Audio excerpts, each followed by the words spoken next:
Hello， 你好，我是 BB。今天要做的魔法练习是金钱磁铁，就是吸金体质啦。一起来变成吸金体质吧。感谢会让人更加富有，而抱怨会让人走向贫穷。只有透过感恩，人生才会变得富足。对于你现在拥有的金钱，越感恩，就算你现在没有很多钱，也会得到更多哦。但是如果你常常在抱怨金钱的话，就会变得越来越穷哦。今天的魔法练习就是要让你的抱怨转化为感恩。大多数的人都不觉得他们有在抱怨金钱，可是当生活中钱不够用的时候，他们就会抱怨。但是大部分的人都不会察觉到他们的脑袋中的这些想法，他们都不知道自己原来有这么多负面的想法，而这些想法都在默默的创造你的贫穷的状态啊。如果你没有足够的钱，那么付账单就会是很困难的一件事情。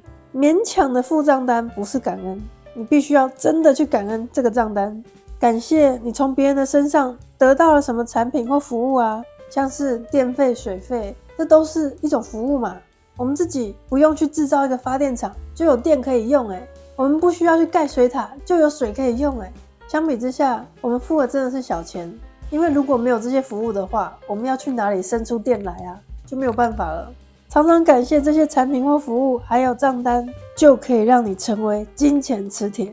如果是租金或者是贷款的费用，就感谢你现在有一个地方可以住啊。你假设你没办法租房子的话，那你就没地方可以住了嘛，所以感谢你的房东。如果你是贷款在缴房贷的话，也要感谢他们贷款给你，让你可以买得起房子啊。如果他们没有贷款给你，你就没有办法买这间房子了，对吧？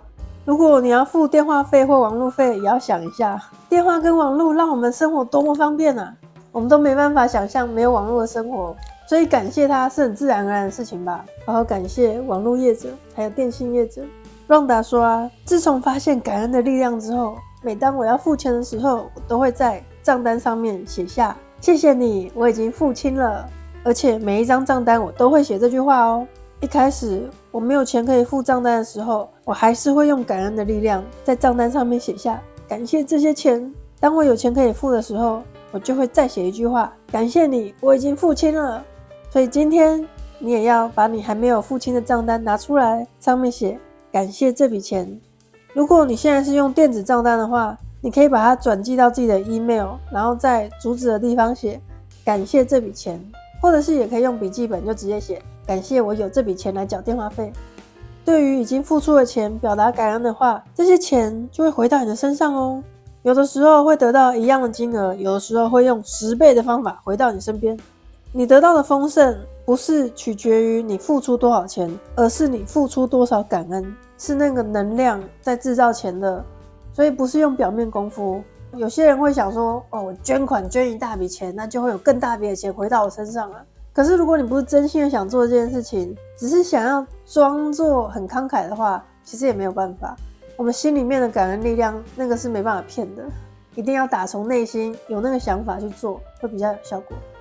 详细的步骤就是1，写下今天想感谢的10件事情，并且写下为什么，在每件事情后面都说谢谢谢谢谢谢。拿出最近的任何一张账单，在账单上面写感谢这笔钱。如果已经付清了，就写感谢我已经付清这张账单了。你可以找出10张已经付过的账单，上面都写感谢你，我已经付清了。今天睡觉前就把你的魔法石握在手中，想着今天发生最美好的一件事情，谢谢，然后就可以睡觉了。好棒哦！这个金钱磁铁的练习，我觉得应该会很有帮助的。明天也要跟我一起做练习哦。明天见咯，拜拜。